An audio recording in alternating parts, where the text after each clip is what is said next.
let me begin with you. What do you think of the terrible backlash to Nora, and do you think she, and her response? Well, first I do want to say that was a very powerful statement, and she said some really true and valid and authentic statements or words within that statement that I think we should reflect on. And those words are inequality, systemic racism, and the fact that she's been experiencing violent threats. And this isn't new for anybody who speaks out against injustices within this country. There's always a risk that comes with that.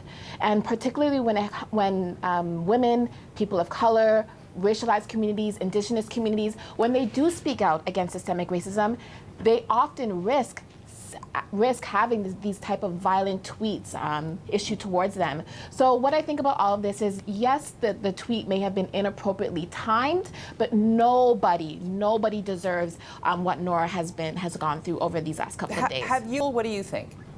I think the timing was probably ill-advised, but if you read what she said, she was in no way diminishing the grotesque horror of what happened. She was acknowledging, as any sane person would, how grotesque it was.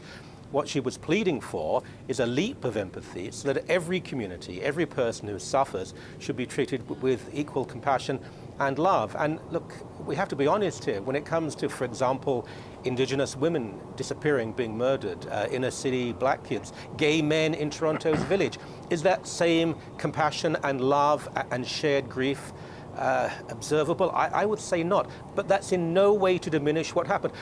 Surely we can define ourselves by more than just someone being like us. So what she said was not actually wrong. Now the response to her, and I've corresponded with her a bit since all this happened, has been extraordinary. Vicious, misogynistic, racist. There were even anti-Semitic attacks. She's not Jewish, but some of these people were so manic and so violent. And I think this is a point that has to be made. They were so compassionate towards the people who died in Humboldt that they wanted to kill someone. They were so sensitive to other people's grief that they were screaming for someone to be killed and going after her family.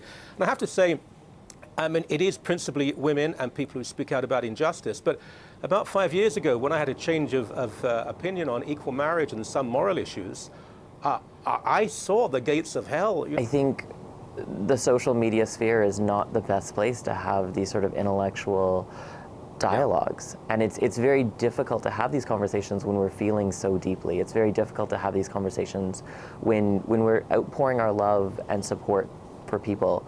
And I think, speaking for myself, there are times in my life where tragedy hits the LGBTQ community. We can look directly at the Pulse massacre, and we hope that the nation stops and mourns. And I'll be honest, there were people who didn't stop and mourn. There were people who kept on walking, and that hurts.